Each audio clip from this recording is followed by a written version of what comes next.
Hey folks, and welcome back to Glenn and Adrian's Rock Talk. That's Adrian. And that's Glenn. And today we return to the Warning at the Whiskey A Go-Go in 2018, January to be precise. We're going to watch them play Runaway and Copper Bullets.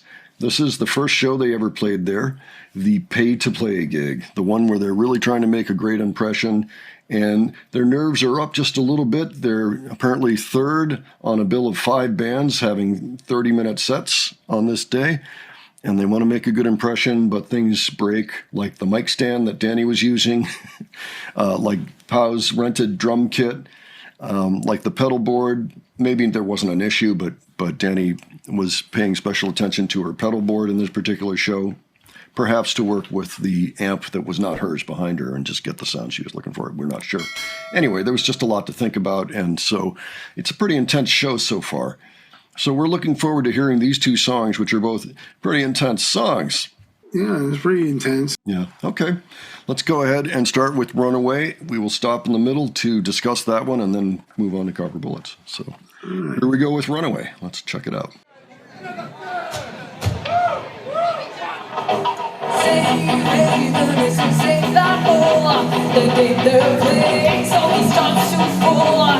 Nothing's good, but nothing's truly bad.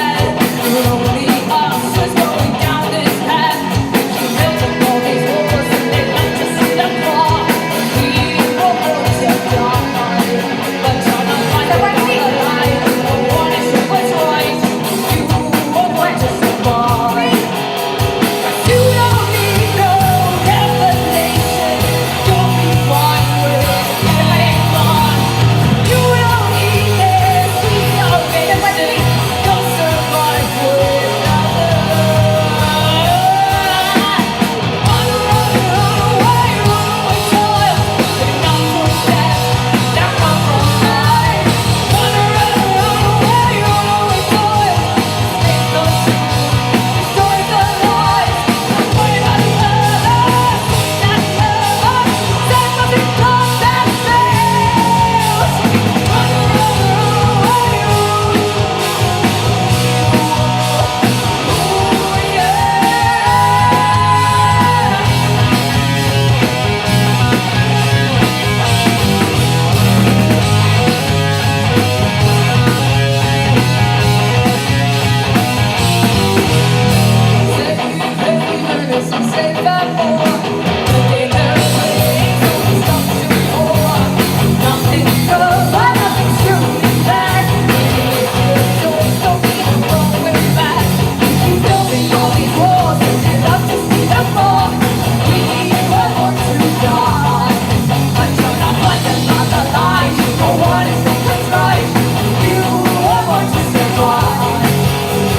You don't need no revelation.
That was interesting. You see how many things were going on up front there? Yeah, so Louise came out and he was still working on the kit when they decided to launch into Runaway. It seemed to maybe catch Allie a little bit off guard too, just because I'm sure they're just trying to get the songs in. You know, they don't want to lose a song and go over on their set. So they're doing that, but it was fast enough that it looked like Allie was still tuning at the beginning. Now, I know that song begins without bass, but I don't know for how long. I don't know if she waited to come in for a little bit, for a few bars. She may have, which is fine under the circumstances. But I really like her bass line in the second verse when she's in there completely. A lot of it is a little bit offbeat, and it just sounds super cool, you know. But yeah, they were negotiating a whole lot of things there, and as the song started, at some point, Pau reached over and shut off the track on the computer. And that's when Louise kind of came out again and she spoke to him. And she, of course, has the mic on. So we heard her speaking to him. Mm-hmm. Although normally we wouldn't, you know, that wouldn't happen. But just under this circumstance. So there was a lot of things going on, you know, starting that song up. Still came off, you know, fantastic. I love that song, first of all. I love the energy in it. It's a super solid track, if you ask me, and they still nailed it despite everything else going on. What were your thoughts, Adrian? Same, it was a great performance of the song. I hadn't heard the song in a while, so it was a treat to hear that again. You know, like the lyrics, you know, safe haven isn't safe anymore. I think that's the first line in the song. Yeah, the whole thing about maybe you're going to leave home now, you know, maybe it's time to get out of Dodge for whatever reason. So, cool. Okay. Well, next one up is Copper Bullets. Of course, this is the one with the domestic violence going on, the shooting, and you know, sometimes these things happen. You don't like to see it, but we have a pretty nifty song about it here. So. And it tends to rock pretty hard too, so I look forward to that. Yeah, let's see what happens. Of course, Louise is back out there again. He's spending a lot of time out there just to make sure. And that's good. That's good. You know, you know, he's on top of things. He wants to make things go as smoothly as possible here, and to maybe help give them a little bit of a sense of calm. Let's go ahead and check it out.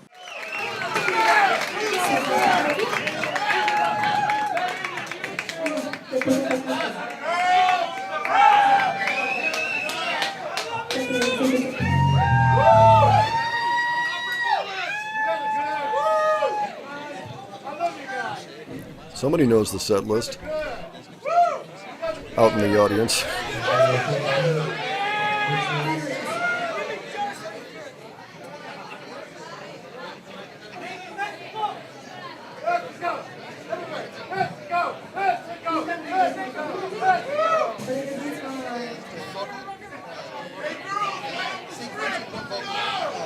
The audience is getting restless. It happens all the time. Get a little pause in the music. Hey, come on, play a song. Survive!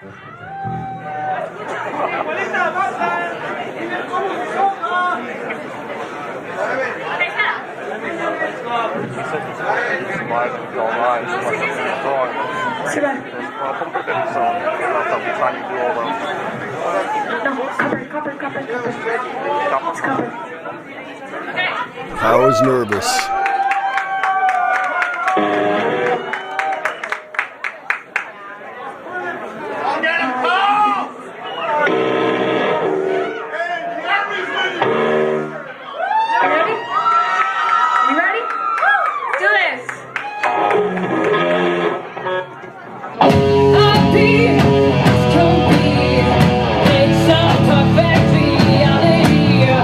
Now I don't worry, so it seems.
we're going to wait on the rest of this show until next time. But that was rather satisfying, even though it took them a little time to get it going. I'm not sure how many different things are happening, but clearly, I mean, it's all just kind of, it's all breaking loose on them.